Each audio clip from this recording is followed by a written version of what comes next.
Rentrons maintenant dans le vif du sujet. Je vais maintenant vous montrer 4 façons de créer des palettes de couleurs en utilisant Colors. La première façon consiste à cliquer sur le bouton Generate de façon à ce que Colors vous propose des palettes de couleurs auto-générées.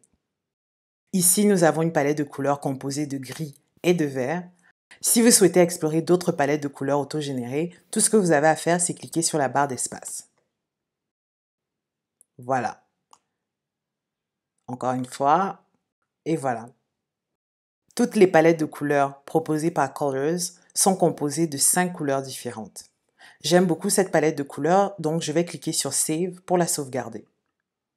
Je vais lui donner un nom, Glace à la vanille, et je vais cliquer sur Save pour sauvegarder. Pour avoir accès aux palettes de couleurs que vous avez sauvegardées, il suffit de cliquer sur le menu hamburger ici en haut à droite. Les palettes de couleurs que vous avez sauvegardées apparaissent maintenant ici.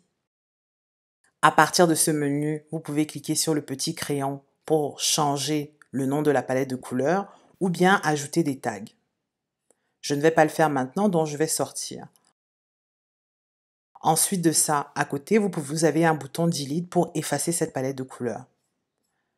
Donc je vais confirmer que je veux l'effacer, donc voilà. Je vais sauvegarder cette palette encore une fois parce que je veux vraiment la garder. Donc, on avait dit glace à la vanille. Et voilà. Pour chacune des 5 couleurs qui constituent une palette Colors, vous avez un certain nombre d'informations. Premièrement, ici, vous avez le code X, qui correspond au code de la couleur en elle-même. Je vous recommande de lire un article que j'ai publié sur la zenoacademy.com de façon à mieux comprendre à quoi correspondent les codes de couleur X, RGB, etc.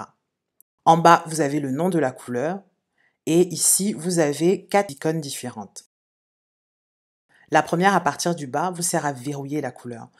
C'est-à-dire que si je clique sur cette icône et que maintenant, j'appuie sur la barre d'espace, Colors va changer les 4 autres couleurs, mais la couleur que j'ai verrouillée est restée intacte. La deuxième icône en partant du bas sert à ajuster la couleur. Donc si je clique dessus, j'ai plusieurs modes.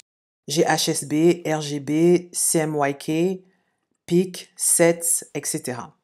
En général, je préfère travailler avec le RGB de façon à pouvoir modifier l'intensité de rouge, de vert ou de bleu pour constituer la couleur. On va changer comme ça. Donc vous voyez en fait qu'en changeant le niveau d'intensité du rouge, la couleur change. Si je change aussi l'intensité du vert, j'obtiens quelque chose, un rose un peu plus foncé. Et ici, en rajoutant un peu plus de bleu, je vais vers quelque chose qui est beaucoup plus violet.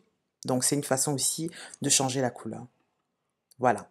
La troisième icône en partant du bas sert à organiser vos couleurs. Donc, je vais cliquer sur cette icône-là et faire glisser la couleur avec ma souris pour pouvoir la mettre au milieu. Vous pouvez faire pareil avec n'importe quelle couleur de façon à pouvoir les réorganiser correctement. Je vais réorganiser de cette façon, de la couleur la plus foncée vers la couleur la plus claire.